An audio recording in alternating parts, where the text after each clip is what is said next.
نہیں نکلنے کا بھی بولا جاتا ہے، اس کی حقیقت کیا ہے؟ میں نے ایک سوال کیا کہ سورج اور چاند گرہن کی کیا حقیقت ہے، جو کہ ہم نحوست کے بارے میں یا لوگ جو چیزوں کو منحوس سمجھتے بات کریں.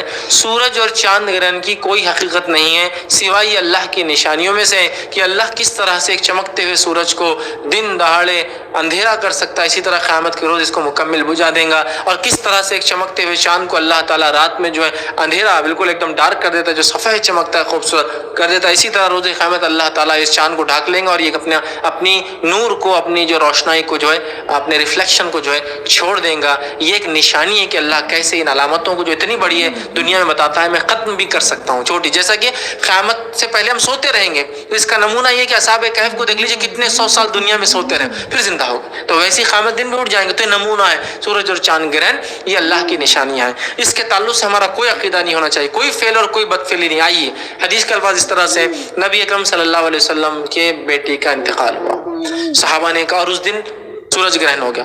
صحابہ نے کہا نبی اکرم صلی اللہ علیہ وسلم کا بیٹا تھا نا، اس لیے سورج گرہن. نبی اکرم صلی اللہ علیہ وسلم کا بیٹا تھا نا، اس لیے سورج گرہن. نبی اکرم صلی اللہ علیہ وسلم جیسی ہی بات معلوم ہوئی، آپ ممبر پہ کھڑے ہوئے کہا، اے لوگو، سورج اور چاند اللہ کی نشانیاں ہیں، یہ کسی کے جینے اور مرنے سے آتے اور جاتے نہیں ہیں. یہ اللہ کے حکم سے آتے جاتے، کسی جینے اور مرنے سے آتے جاتے نہیں ہے. تو بہت سے لوگ بولتے ہیں نا، ارے نو مر گئے تو آج دیکھو بارش بہت ہوئی، آسمان رو رہا تھا.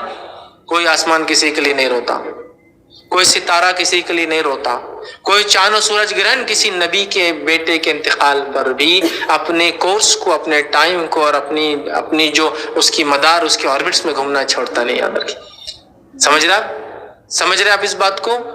تو سورج اور چاند گرہن کی کوئی حقیقت نہیں. ہاں، یہ بات اپنی جگہ ہے کہ سورج اور چاند گرہن جب ہوتا تھا، نبی اکرم صلی اللہ علیہ وسلم اندر جانا پسند کرتے تھے، مسجد میں رہنا پسند کرتے تھے اور نماز پڑھنا پسند کرتے تھے. یاد رکھیے، اور پورا گرہن ہونے تک آپ نماز پڑھتے تھے، پورا گرہن فنش ہونے تک آپ نماز پڑھتے تھے. صلاۃ الکسوف اور صلاۃ الخسوف، اس کی نماز کا طریقہ آپ کو دیکھنا ہے تو میرا پورا ایک لیکچر ہے صلاۃ الکسوف اور خسوف کی نماز کا طریقہ. تو آپ نماز پڑھتے تھے. ایک چیز تو پتہ چلی، آپ اندر ہو جاتے. تو کوئی اگر ایز اے پریکاشن گھر کے اندر ہونا چاہیے، یا کوئی کہیں سائنٹیفکلی ایسی ریز، ایسی شعاعیں نکلتی ہیں جن شعاؤں سے تکلیف ہو سکتی ہے، تو ایز اے پریکاشن ہم اندر چلے جائیں تو دس از ویل اینڈ گڈ، یہ کر سکتے ہیں آپ، کوئی مسئلہ نہیں. لیکن اس بنیاد پر نہیں کہ چاند تکلیف میں ہے، سورج تکلیف میں ہے.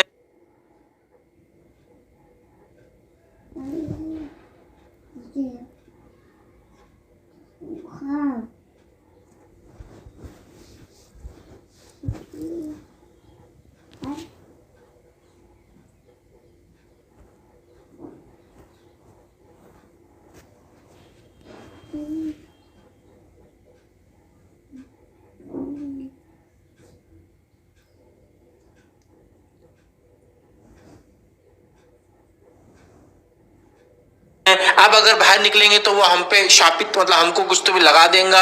لوگ یہ سمجھتے ہیں سورج تکلیف میں رہتا بولے گرہن کے ٹائم پہ، چاند تکلیف میں رہتا. جبکہ آپ کو اگر فزیکل میں بتاؤں تو تکلیف میں کچھ رہتا ہی نہیں. دنیا ہے ایک گولے کی شکل میں، سورج ہے چمک رہا ہے. جب چاند، سورج اور دنیا کے بیچ میں چاند آ جاتا ہے بیچ میں، سمجھ رہے آپ، تو وہ سورج گرہن ہو جاتا ہے، سورج چھپ جاتا ہے. اور جب یہی چیز ہوتی ہے کہ چاند رات کا وقت ہے اور سورج بیچ میں آ جاتا ہے اس کے، سمجھ رہے آپ، تو چاند گرہن، چاند چھپ جاتا ہے.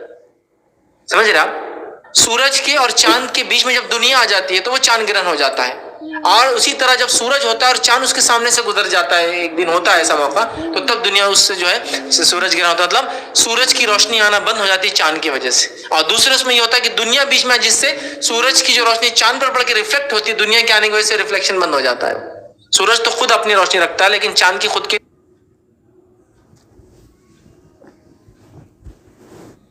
ریفلیکشن ہے. اور جب زمین بیچ میں آ جاتی ہے تو وہ ریفلیکشن بند ہو جاتا ہے. اسی سے پتہ چلا کہ چاند کی خود کی روشنی نہیں، دنیا آتی ہے وہ بجھ جاتا ہے. سمجھے آپ؟ تو بہرحال یہ ہے، تو نہ کوئی مشکل میں آتا ہے، نہ کوئی تکلیف میں آتا ہے، نہ کوئی ایک پہ ایک آربٹ میں چلتا ہے، سب اپنے اپنے مدار میں گھوم رہے. سمجھے آپ بات کو؟ تو لہٰذا سورج اور چاند گرہن کی کوئی حقیقت نہیں ہے. بہت سے لوگ بولتے ہیں سورج اور چاند گرہن کے وقت پریگننٹ عورت نے کام نہیں کرنا، چولہا نہیں جلانا، چھری کا استعمال نہیں کرنا، لوہے کا استعمال نہیں کرنا، اوزار کا استعمال نہیں کرنا. چھری کا استعمال کرے تو بچے کا یہ کٹ نکلتا یا انگلی کٹ نکلتی، ایکسٹرا انگلی آ جاتے، ایکسٹرا یہ ہو جاتا، بچہ ایسا ہوتا، بچہ ویسا ہوتا. یہ سب بے بنیاد، فالتو، بے بنیاد توہم، وہم، ساری چیزیں بیکار کی. اسلام میں اس کا کوئی عقیدہ نہیں ہے. اللہ تعالیٰ بچوں کو ماں کے پیٹ میں جیسا چاہے بناتا ہے. وہ کٹنگ جو ہوتی ہے وہ بیماریوں کی وجہ سے، کچھ چیزوں کے ان ڈیولپ ہونے کی وجہ سے، اس کا کوئی سورج اور